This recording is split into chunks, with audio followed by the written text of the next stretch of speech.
সেই চেক লাগিয়ে দিস আমার এক ভাইয়ের মাথা ফাইটটা চোখ টুকিয়েছে, আমিও চোখে দেখি নাকি।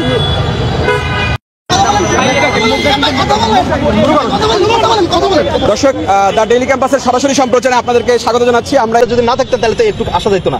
এখন আমাদেরকে বাদ দিয়া আমাদেরকে এই ধরনের অতর্কিত হামলা করে ভাই আমরা কি পাইলাম ভাই? এর বিনিময়ে ভাই আমরা কি পাইলাম? এই যে আজকে আমাদের ঘটনাটা আমগো কি অবস্থা, সবাই মারি খেয়েছে। বারবার পরিচয় দিছি এবং কি তারা আমাদের আইডেন্টিফাই করার পর তারা আমাদের কেন হামলা করবে ভাই? আসছিল কেন? আসছিলাম গতকালকে ডেমরাতে যে সম্মেলনটা হয় ওখানে কেন্দ্রীয় সমন্বয়ক বিভাগ রশিদ ভাই এবং রনি ভাই ছিলেন। ওখানে জাতীয় বিশ্ববিদ্যালয়ের কিছু ছেলেপেলে আমাদের। আসসালামু আলাইকুম দর্শক, নতুন একটি ভিডিওতে আপনাকে স্বাগতম। বাংলাদেশের যে বর্তমান রাজনৈতিক পরিস্থিতি এবং প্রেক্ষাপট সৃষ্টি হয়েছে তারই আলোকে বেশ কয়েকটা গুরুত্বপূর্ণ ভিডিও নিয়ে হাজির হয়েছি, যার কিছুটা অংশ বিশেষ ভিডিওর শুরুতেই দেখছেন। দর্শক, ভিডিওর শুরুটা দেখেই কিন্তু বুঝতে পেরেছেন আজকের নিউজটা কতটা গুরুত্বপূর্ণ হতে চলেছে।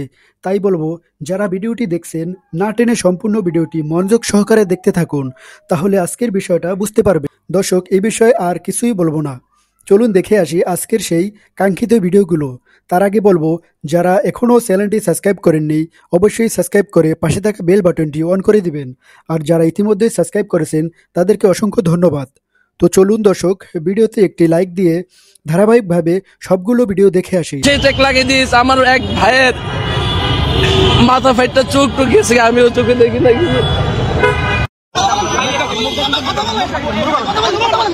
দর্শক, দ্য ডেইলি ক্যাম্পাসের সরাসরি সম্প্রচারে আপনাদেরকে স্বাগত জানাচ্ছি। আমরা এই মুহূর্তে রয়েছি বাংলা মোটর কার্যালয়ের সামনে।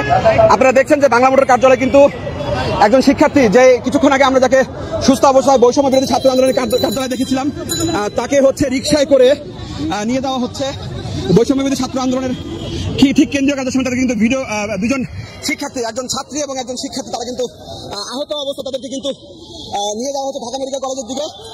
আমরা কিন্তু দেখেছি যে এই যে শিক্ষার্থী যারা আছেন এখানে কিন্তু শিক্ষার্থীদের দুটি অংশের মধ্যে দীর্ঘক্ষণ ধরে উত্তেজনা চলছিল। তবে আসলে কোন পক্ষ কোন পক্ষের উপর হামলা করেছে সেই বিষয়টি আমরা এখনো নিশ্চিত হতে পারিনি। আপনারা দেখছেন যে বাংলা মোটর কার্যালয়ের সামনে কিন্তু এখানে বিপুল সংখ্যক শিক্ষার্থীর উপস্থিতি আমরা দেখতে পাচ্ছি। আমরা উপরে দেখেছি যে দুটি গ্রুপের মধ্যে, তবে কোন দুটি গ্রুপ? বৈষম্য বিরোধী ছাত্র আন্দোলন দাবি করছে যে এই গ্রুপটি, বৈষম্য বিরোধী ছাত্র আন্দোলন দাবি করছে যে একটি গ্রুপ ছাত্র অধিকার পরিষদের তারা নাম নিয়েছেন। বৈষম্য বিরোধী ছাত্র আন্দোলনের সমন্বয়ক মাহিন, তিনি বলেছেন যে ছাত্র অধিকার পরিষদের একটি গ্রুপ যাত্রাবাড়ির সেই গ্রুপটি এখানে এসে হট্টগোলের চেষ্টা করেছে এবং তারা এটি পরবর্তীতে মীমাংসিত করে দিয়েছেন। আমরা একজনকে কান্নারত অবস্থায় বেরোতে দেখছি। আপনি কি আহত হয়েছেন এখানে কোনো কারণে? হ্যাঁ, আমি অনেক আহত হয়েছি। আমরা আমাদের কি কালকে বৈষম্য বিরোধী প্রোগ্রামে গিয়েছিলাম, আমরা মত বিনিময়ে সবাই গিয়েছিলাম। যাওয়ার পরে আমরা ফেরার পথে আমাদের উপরে অনেকে আক্রমণ করেছে। আমরা ওই দাবিতে আজকে এখানে আসছি তাদেরকে জানাতে যে আপনারা সমন্বয়ক, আমাদের ব্লাডের উপর দিয়ে তো আপনারা এখানে এসেছেন, আপনারাই তো আমাদের অভিভাবক, তাই না? আপনারা আমাদের কথাগুলো দেখবেন, শুনবেন, এই নিয়ে তো আসছে। তারা আমরা কোনো অধিকার নিয়ে যদি আসি তারা আমাদেরকে বিভিন্ন ট্যাগ লাগিয়ে দেয়। আজকে সেই ট্যাগ লাগিয়ে দিস আমার এক ভাইয়ের মাথা ফাইটটা চোখ টুকিয়েছে, আমিও চোখে দেখি নাকি। এখানে আসলে শুরু থেকে হয়েছিল, আমি যে আপনাদের সামনে কথা বলতেছি, আপনাদের সামনে কথা বলার পরে পরবর্তী আমার সেফটিকে আমি এটাও জানি না। আমরা কি স্বাধীনতা, এই নিরাপত্তার জন্য তো হাজার ছাত্র জনতার জীবন, তাহলে আপনি অনিরাপদ কেন হবেন? কেন আপনার মনে হচ্ছে যে আপনি অনিরাপদ? আমি জানি না কেন ওই জায়গায় কারা বসে আছে। ছাত্র নামে কিছু সন্ত্রাসী বৈষম্য বিরোধী আন্দোলনে তারা ঢুকেছে। আমরা এই প্রতিবাদের জন্য আসছিলাম যে আমাদেরকে যারা মারছে তাদের বিচারটা আপনারা করে দেন, বরঞ্চ তারাই আমাদেরকে মেরে দিল, তারা যাচাইও করলো না। কিন্তু এইভাবে এখানে যারা ছিল, আমি নাম জানি না, আমাকে মাসে তো আমি নাম জানি না, কিন্তু এখানে হয়েছে সমন্বয়ক বিন্দুর অনেকে ছিল, তারাই আমরা দেখেছি উস্কিয়ে দিয়েছে। কিন্তু আমরা কাদেরকে বলবো? আর তারা তো আমাদের ভাই, আমি চাচ্ছি না তাদেরকে দোষ দিতে, কিন্তু তারা এমনভাবে আমাদেরকে মেরেছে মনে হয় যে আমরা তাদের শত্রু। কিন্তু আমরা তো বাংলাদেশি, আমার আর কোনো পরিচয় থাকুক বা না থাকুক, আমরা তো বাংলাদেশি। আমরা তো 24 রক্ত দিয়েছি স্বাধীনতার জন্য, ওই স্বাধীনতা কই? আজকে আমি দেখতে পারলাম এটাও একটা ছাত্রলীগদের মতো, ছাত্রলীগটা যেভাবে হামলা করেছিল এরকম একটা হামলা আমি দেখেছি। আমি এক চোখে এখনো দেখতে পারতেছি না। আমি জানি না আমি এখানে সাক্ষাৎকার দিয়ে হাসপাতাল পর্যন্ত যেতে পারবো কিনা, আমার খুব ভয় হচ্ছে। আমার নাম মাসুদুর রহমান। আমি এবছর দাওরা শেষ করেছি যাত্রাবাড়িতে, আমার বাসা। আমরা ওইখানে আমরা দেখলাম যে একজন নারীকে রিকশায় করে অজ্ঞান অবস্থায়, সে আমাদের বোন, ভিতরে তুলে মারা হয়েছে। আমরা দেখেছি, দেখেন আমার এক ভাইকে আঘাত করেছিল, ওই বোন আসছিল ইয়ের জন্য, তার ভাইয়ের বিচার দাবি আদায়ের জন্য। কিন্তু তারা জিজ্ঞেস করছে এখানে কোন দলের কেউ কে আছো? তারপরে সে বললো যে হ্যাঁ আমি ছাত্র অধিকার পরিষদ করি। এই তো তোমরা আসছো, এটা বলে তাদেরকে নিয়ে ভাই কি মাইর দিছে ভাই। আচ্ছা, ওরা বৈষম্য বিরোধী ছাত্র আন্দোলন যদি বলছে যে ছাত্র অধিকার সংরক্ষণ পরিষদের, আমি জানি না এখান থেকে দর্শক আপনারা যেটা দেখছিলেন যে যেমনটা আসলে বলছিল একজন শিক্ষার্থী যে এখানে কিন্তু বৈষম্য বিরোধী ছাত্র আন্দোলনের যে কেন্দ্রীয় কার্যালয়, সেই কেন্দ্রীয় কার্যালয়ের ভিতরে ঢুকে কিন্তু এই হতাহতের ঘটনা ঘটেছে। তবে কার্যালয়ের সামনের যে শাটারটা ছিল সেটি আসলে বন্ধ থাকায় আসলে আমরা এই মুহূর্তে বলতে পারছি না যে কারা আসলে এই হামলাটি ঘটিয়েছে। আমরা সেটি এই মুহূর্তে স্পষ্ট করে বলতে পারছি না। দর্শক আমরা এখানে যখন আসি তখন ঠিক 4:10 বাজে। 10 বাজার পরে আমরা যখন এই বাংলা মোটরের যে রূপায়ণ ট্রেড সেন্টারটি আপনারা দেখছেন সেটির দোতলায় হচ্ছে বৈষম্য বিরোধী ছাত্র আন্দোলনের যে কেন্দ্রীয় কার্যালয়। সেখানে আমরা দেখলাম যে শিক্ষার্থীদের দুটি পক্ষ প্রথমে শান্তিপূর্ণভাবে তারা আলোচনা করছিলেন। তবে সেই আলোচনার এক পর্যায়ে কিন্তু আমরা যখন দেখলাম যে তাদের তর্কাতর্কি হচ্ছে, বাকবিতণ্ডা হচ্ছে এবং এক সময় তাদেরকে এই শিক্ষার্থীদের যে অংশটি যাত্রাবাড়ি থেকে আসছিল বলে দাবি করছে তাদেরকে হচ্ছে বৈষম্য বিরোধী ছাত্র আন্দোলনের যে কার্যালয় সেই কার্যালয়ের ভেতরে নিয়ে যাওয়া হয়। ভেতরে নিয়ে শাটার বন্ধ করে দেওয়া হয়। ভেতরে যে আরো দুটি কক্ষ রয়েছে সেই কক্ষের মধ্যেও আমরা দেখেছি যে কিছু শিক্ষার্থীকে রাখা হয়েছিল। আমরা তাদেরকে প্রশ্ন করেছিলাম যে কেন তাদেরকে এখানে রাখা হচ্ছে, তবে সেই প্রশ্নের কোনো সঠিক উত্তর দেয়নি। বৈষম্য বিরোধী ছাত্র আন্দোলনের যে সমন্বয়ক মাহিন সরকার রয়েছেন তিনি কিন্তু যেটি জানিয়েছেন, মাহিন না, রিফাত রশিদের সাথে আমরা কথা বলেছি। রিফাত রশিদ যেটি জানিয়েছেন যে এখানে হচ্ছে আপনার ছাত্র অধিকার পরিষদের একটি পক্ষ আসলে এখানে এই কাণ্ড ঘটিয়েছে। নামে যে ব্যানারটি তৈরি হয়েছিল ঢাকা বিশ্ববিদ্যালয়ের ডাকসুর যে নির্বাচনকে কেন্দ্র করে বিপি নুরুল হক নূরের নেতৃত্বে যে সংগঠন গড়ে উঠেছিল ছাত্র অধিকার পরিষদ, সেই ছাত্র অধিকার পরিষদের নেতৃত্বকে আজকে এই বৈষম্য বিরোধী ছাত্র আন্দোলনের কার্যালয়ে এখানে হামলা করা হয়েছে। আপনারা জানেন বিপি নুরের নেতৃত্বে ছাত্র অধিকার পরিষদ প্রতিষ্ঠা হয়েছিল, কোটা সংস্কার আন্দোলন নেতৃত্ব দিয়েছিল। সেই কোটা সংস্কার আন্দোলনের সেই যে রায় পুনর্বহালের দাবিটাই কিন্তু 2018 সালের সেই 24-এর আন্দোলন হয়েছিল। আজকে সেই ছাত্র অধিকার পরিষদ পরিচয় দেওয়ার কারণেই এই কার্যালয়ে হামলা হয়েছে। ছাত্র অধিকার পরিষদের যে নাজমুল আজাদ কেন্দ্রীয় সমন্বয়ক, বিনিয়ামিন মোল্লা সহ এরা কিন্তু ছাত্র অধিকার পরিষদের নেতৃত্ব দিয়েছে। আমরা কিন্তু বিপি নুরুল হক নূরের নেতৃত্বে আমরা এই 24-এর আন্দোলন করেছি এবং আপনারা দেখেছেন এই 17 তারিখে যখন সারা দেশে এরকম লাশ পড়েছিল আবু সাইদের সহ, তখন কিন্তু বিপি নুরুল হক নূর এই সমন্বয়কদেরকে দিয়ে আন্দোলন চালিয়েছিলেন। আপনারা জানেন যে যখন বিপি নূরকে গ্রেপ্তার করেছিল তিনি রিমান্ডেও তখন বলেছিলেন যে এই সরকারের পতন ছাড়া কোনো বিকল্প রাস্তা নেই। এই বিপি নূরের নেতৃত্বে কিন্তু তিনি বলেছিলেন 10 দিন রিমান্ডের পরেও বলেছিলেন যে সরকার আর 90% পরে গিয়েছে, 10% বাকি আছেন। এই যে সরকার পড়ে যাওয়ার যে নেতৃত্ব সেটা কিন্তু বিপি নুরুল হক নূর দিয়েছেন এবং সাথে বিএনপি, জামাত সহ রাম বাম সকল সংগঠনগুলাই নেতৃত্ব দিয়েছে। ছাত্রদল, ছাত্র অধিকার পরিষদ সহ সকল যদি না থাকতেন তাহলে তো একটু আসা যেত না। এখন আমাদেরকে বাদ দিয়া আমাদেরকে এই ধরনের অতর্কিত হামলা করে ভাই আমরা কি পাইলাম ভাই? এর বিনিময়ে ভাই আমরা কি পাইলাম? এই যে আজকে যে আমাদের ঘটনাটা আমগো কি অবস্থা সবাই মারি খেয়েছে, বারবার পরিচয় দিছি এবং কি তারা আমাদের আইডেন্টিফাই করার পর তারা আমাদের কেন হামলা করবে ভাই? আসছিল গতকালকে ডেমরাতে যে সম্মেলনটা হয় ওখানে কেন্দ্রীয় সমন্বয়ক রিফাত রশিদ ভাই এবং রনি ভাই ছিলেন। ওখানে জাতীয় বিশ্ববিদ্যালয়ের কিছু ছেলেপেলে আমাদের উপরে অ্যাটাক করে। আমাদের জাতীয় বিশ্ববিদ্যালয়ের বাদশা ভাই ছিলেন, আরো অনেকেই ছিলেন, কিন্তু ওখানে আক্রমণ করে। সেই প্রেক্ষাপটে আমরা এখানে আসি তাদের কাছে বিচার চাওয়ার জন্য। তো আমরা এখানে বসার পরে তাদের কাছে বিচার চাওয়ার ভর্তি তো তার পরিচিত তার ছোট বোন আসছে, তার একটা বন্ধু আসছে, যদি তাদের রাজনৈতিক পরিচয় তারা হচ্ছে ছাত্র অধিকার পরিষদ করে, তাদেরকে টেনে নিয়ে যাচ্ছিল। তারপর আমাদের মধ্যে আরেকটা ছেলে ছিল, সে হচ্ছে ইস্ট ওয়েস্টে পড়ে, সে বৈষম্য বিরোধী ছাত্র আন্দোলনের অংশগ্রহণ করে, তার চোখে এখনো গুলি আছে, তাকে পর্যন্ত টেনে নিয়ে গেছে। কেবলমাত্র সে বলছে ফার্স্ট স্টেশনের দিক থেকে যে বৈষম্য বিরোধী ছাত্র আন্দোলনের কোনো সময়কে গুনতেছি না, তারা কিছু করতেছে না, এই জন্য কেবলমাত্র তাকে ধরে নিয়ে গেছে। তাহলে সেখানে বলেন সেখানে বাক স্বাধীনতা কই? সে উগ্র আচরণ করে আমাদের সাথে। কথা বলেন যে আমি আসতেছি বলেন। সে তারপরেও আমাদের সাথে উগ্র আচরণ করে, এই তার সাথে কথা কাটাকাটিতে মানে জিনিসটা মানে ব্যাপারটা কি দাঁড়াইছে বুঝি না। মানে শুরু থেকে ওখানে একটা গ্রুপে একটা মিটিং এ ছিল নাকি, তারপর তোর আসছিস? আমরা আগে থেকে ওখানে অবস্থান ক্লিয়ার ভাবে বলি অবস্থান কর্মসূচি কি কারণে অবস্থান? আমরা জাস্ট বসেছিলাম কালকে যে অবস্থান ছিল। আচ্ছা ভাই ক্লিয়ার করে দিচ্ছি ভাই। গতকালকে ডেমরাতে বৈষম্য বিরোধী প্ল্যাটফর্মের একটা সম্মেলন ছিল, ওখানে কেন্দ্রীয় অনেকেই ছিলেন, রিফাত রশিদ ভাই এবং আসাদুদ্দিন রনি ভাই। ওখানে আমাদের জাতীয় বিশ্ববিদ্যালয়ের বাদশা ভাই দুঃখ প্রকাশ করার জন্য আসছিল নাকি? আচ্ছা, পরে না ভাই, মূলত আমরা আছি আমাদের বিচার দাবি, আমাদের ভাইদের আক্রমণ করতে দেখে পুলিশ করবে নাকি রিফাত ভাই পুলিশ করবে। এখানে দুটো একটা বিষয় আছে, যেহেতু একটা থানা পর্যায়ে বৈষম্যবিরোধী ছাত্র আন্দোলনের প্ল্যাটফর্মে কন্দলটা হয়েছে, সেটা সাংগঠনিক কন্দল। তো সেক্ষেত্রে আমরা সংগঠনের কেন্দ্রীয় পরিষদেই আসবো, সেই বিচার বলা হয়েছে। কালকে যে কেন্দ্রীয় সমন্বয়ক রাখানো ছিল তাদের সামনে আসলে বিচারটা করার, কারণ তারা সিচুয়েশন জানে, তারা জানে যে কী হয়েছে। তো এই জন্য আমরা এই দাবিটা আজকে এখানে আসছি, তারপর আমাদের উপরে হামলা করি। জানাইছিলেন? হ্যাঁ জি ভাই। ভাই এটা তো রিফাত রশিদ সে প্রথম থেকেই জানে, কালকেও রাতেও হয়তো বা যোগাযোগ করা হয়েছে। ভাই আমরা যোগাযোগ করার ট্রাই করছি, যোগাযোগ হয়েছে। ইব্রাহিম নীরব ভাই জানে ভাই। হ্যাঁ, ইব্রাহিম গুলশানে প্রোগ্রামে আসে। তো সেটা তো ভাই আমরা তো জানাইছি, তুই একটা জানাই আসবি না, বা তাই ধর ইব্রাহিম ভিটামিন ও ফাইবার সমৃদ্ধ ফ্রেশ আটা ময়দা সুজি আপনাকে দিবে সুস্বাস্থ্যের নিশ্চয়তা। ফ্রেশ আটা ময়দা সুজি। তুই বলছিস, তুই কাকে বলছিস? ইব্রাহিম নীরব। ইব্রাহিম নীরব আসছে কোথায় এখন? গুলশানে একটা প্রোগ্রামে।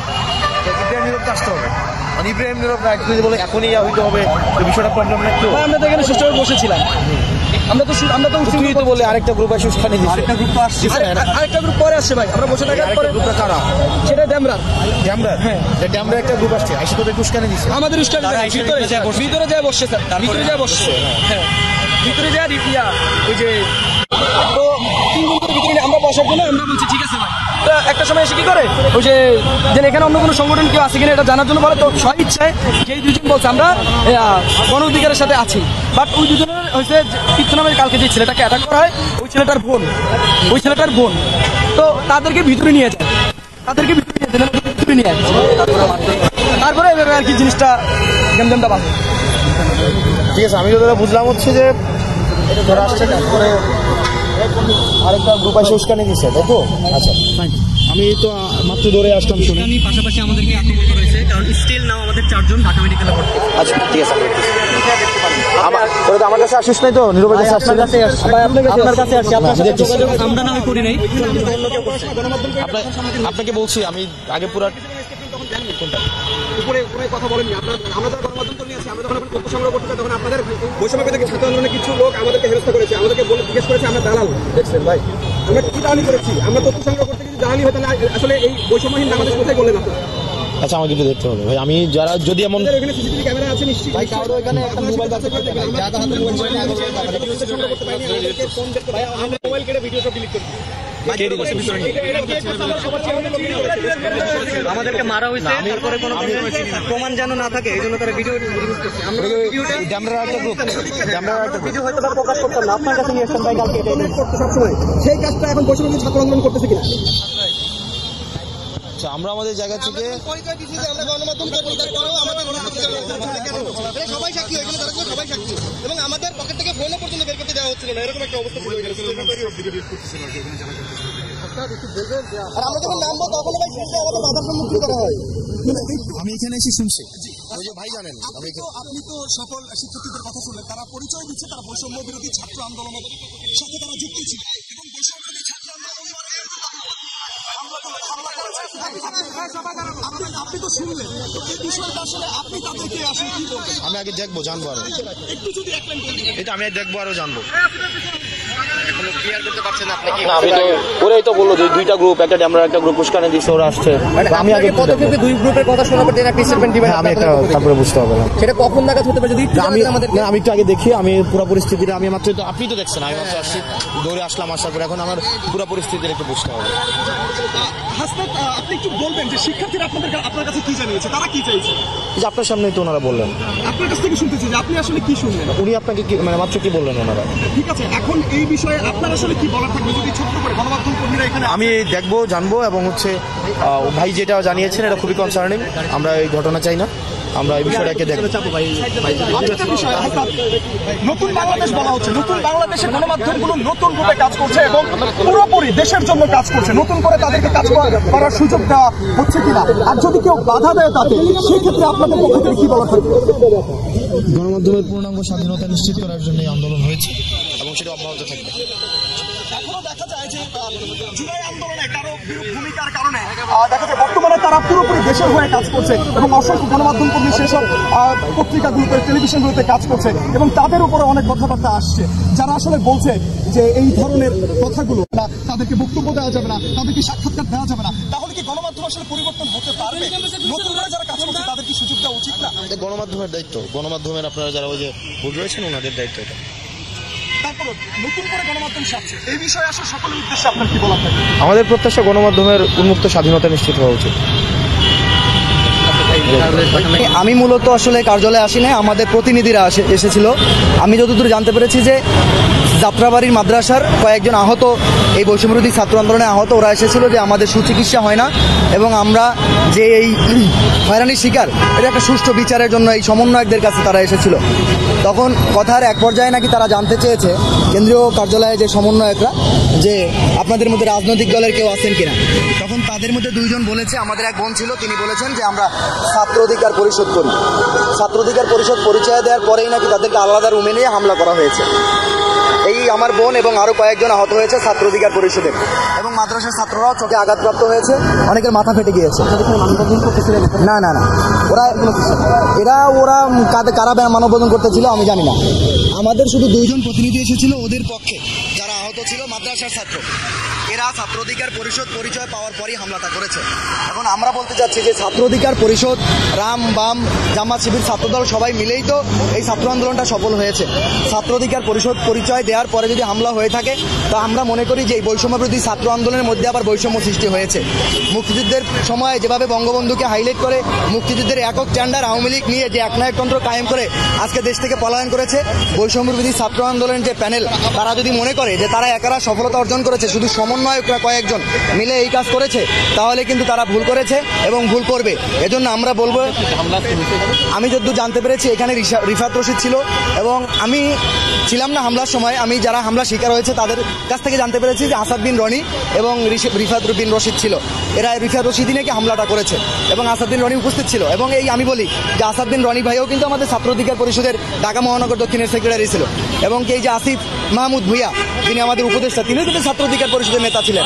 ছাত্র অধিকার পরিষদ বা রাজনৈতিক দলের পরিচয় দিলেই যে হামলা শিকার হতে হবে, তাও আবার বৈষম্য বিরোধী ছাত্র আন্দোলনের নেতাদের কার্যালয়ে, এটা কিন্তু খুবই দুঃখজনক এবং হতাশার, এবং এটা কিন্তু জাতির জন্য একটা অশনি সংকেত।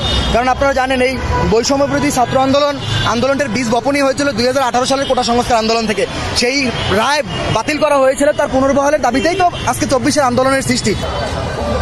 সমন্বয় দুজন ছিল, রিফাত ইসলাম, সাথে আরেকজন ছিল। তো ওনাদের উপস্থিতিতেই ছাত্র অধিকার পরিষদের কিছু ছেলেপেলে ছিল, ইভেন হচ্ছে আপনার প্রাইভেট ইউনিভার্সিটি, এডাসেনবাগ জাতীয় বিশ্ববিদ্যালয় এবং তেজগাঁও ইউনিভার্সিটি কিছু ছেলেপেলে আসে দাবি দেওয়া নিয়ে হামলার বিরুদ্ধে।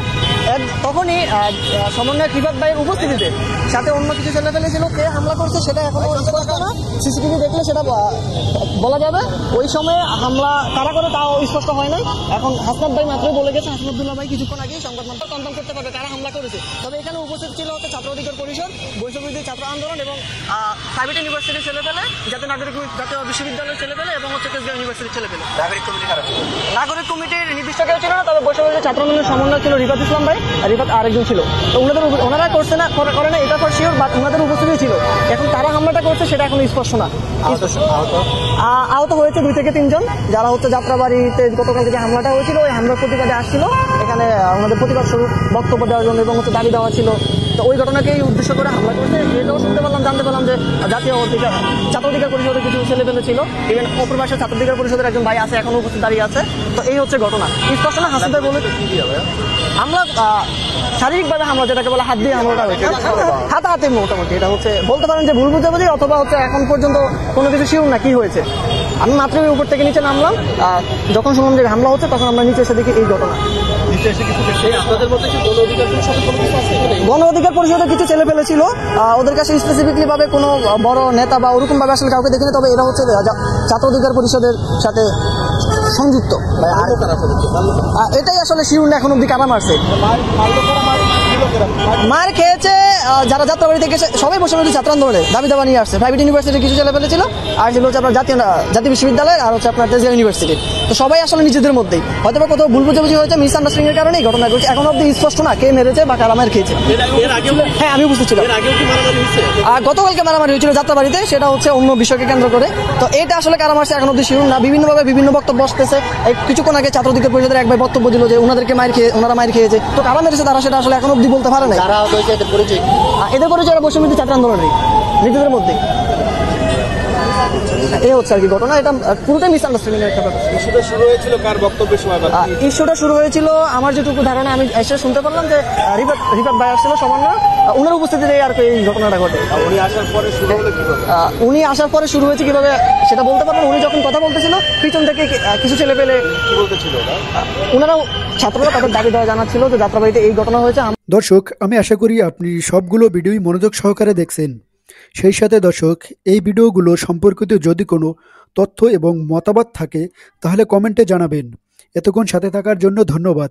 আজকের মতোই এ পর্যন্তই। আল্লাহ হাফেজ।